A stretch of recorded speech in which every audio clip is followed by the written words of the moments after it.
Here in Mecklenburg County. My name is Mike Mariano. I'm the Assistant Division Maintenance Engineer for Division 10.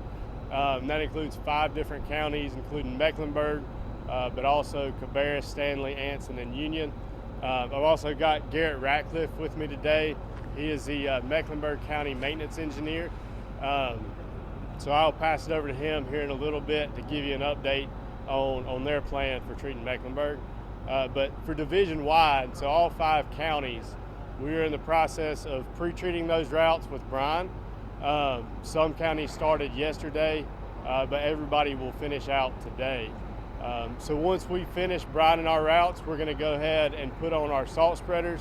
So we'll take off the brine tanks, put on our spreaders and our plows. Once we get, we're going to watch the weather really closely. And once we get a better idea of when our crews will come in on Friday, we'll have everything loaded up on the truck, so they just have to hop in and get loaded down with salt, and then they can go stage at their site. So once we do stage our folks on Friday, we're going to be working in continuous 12-hour shifts. So we're going to be working nonstop until the event is over and all state-maintained routes are cleared. So on that note, I'm going to pass it off to Garrett to give you a brief update on what he's got going on for Mecklenburg County. Last name Mariano. Yes, ma'am. And I'll be around for questions after too. Hi everyone, my name is Garrett Ratcliffe. Just so you can spell it, if y'all can zoom into that, spell it a little uniquely. Hi everyone, my name is Garrett Ratcliffe. I'm the Mecklenburg County Maintenance Engineer. I oversee the Mecklenburg County operations and ensure that we are safe for the snow event.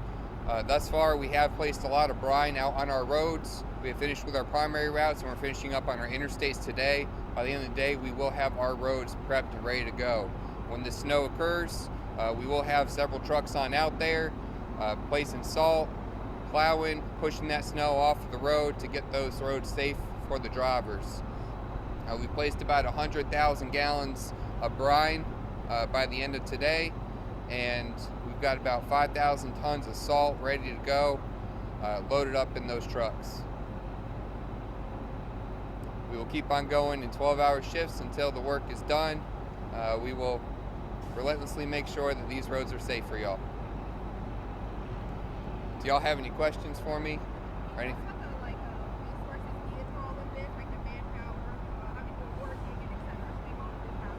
Yes.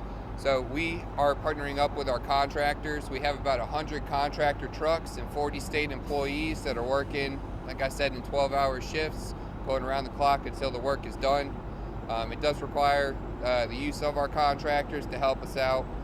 We want to make sure these roads are opened up as soon as possible.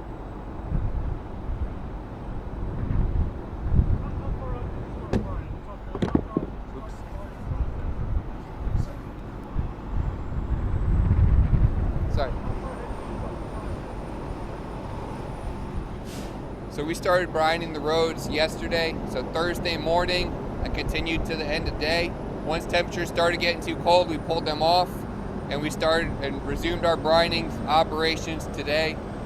We'll keep going until about the end of the day. We're expected to be done around lunchtime.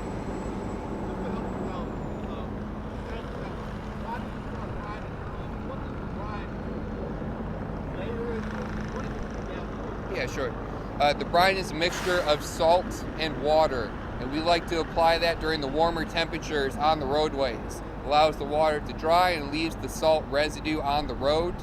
That helps increase the temperature when the snow falls and prevent freezing on the roadways. So after the brine, when the actual snow or ice starts falling, what follows after that? What follows after snow starts falling? Brine, and once the storm starts, what do you do after during that?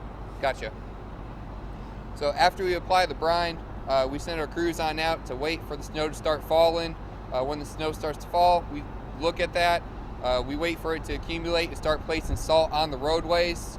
Once the salt is applied and starts doing its job and melting that snow, we'll start plowing it out of the roadways and get it back on into the shoulders. What should motorists do when they see these trucks out there? Thank you. If you happen to see the NCDOT or contractor trucks that are working, please stay back, let us work, give us some space. We have a job to do. We want to do it effectively and efficiently, and the more space that you can give us, the better.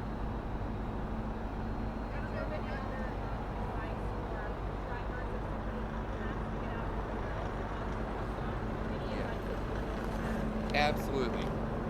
Got a few notes here. We do encourage all citizens to stay home, but if you do have to go out onto the roadway, please make sure that you have a checklist of different tools, flares, maybe even some road maps, extra clothes, ice scrapers. Make sure you have your phone and an extra power cord. Make sure that phone is charged up. Have a flashlight, first aid kit, jumper cables, and some food and water, just in case you do happen to get stuck on that roadway. Make sure that you choose a primary route or interstate when you are driving, and let someone know of your travel plan. Clear snow and ice from your lights and the hood and on top of the vehicle so that your car is safe to drive, and allow extra time and anticipate delays when on the roadway.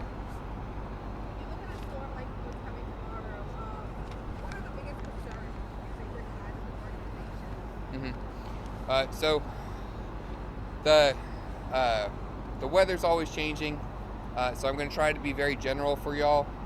But we are expected to get some snow and some icy conditions with this event. We don't know how much snow. It's going to be around 0 to 3 inches, but we are expecting some ice with this colder temperatures. So please be careful if you do have to go out on the roadway, and just know that no one could drive on ice.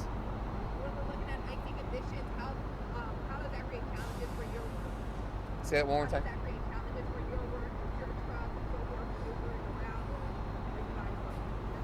Yes. Ice can appear anywhere at any given time. We use a lot of measures to try and predict where that ice will form, and we try to treat it as soon as we can. We have several different methods to treat it depending on the temperatures and how much ice accumulation is there, but we will attack it once we know about it, and keep attacking it until it's gone. So it's pretty much all hands on deck when it comes to like your staff and crews for this time frame for the next few days? Absolutely. It's all hands on deck, making sure that we are clearing these roadways. We do have shifts to make sure that our drivers do not get too tired, because we want to make sure that they stay safe as well. But we will have day shift and night shift, and they'll keep going back and forth until the roads are cleared. And for like who are driving, like obviously you guys are paying attention to conditions and so forth in areas that need to be prioritized. But if there are residents seeing like areas that are of concern, do they just call you? Like, or you guys kind of on top of it? Like, That's a good question. Okay. So generally speaking, we will be on top of it. We are going to address primarily our primary routes and our interstates first, and move on down to our secondary routes. If you do happen to see some really bad icy conditions, you can report it through our Contact Us system, our car system. Go online, go to Report Us, or NCDOT Report Us, and you can fill it out and say, hey, I have ice accumulation at this address, and we will get that notification instantly, and we'll make some plans to go on out there and address it.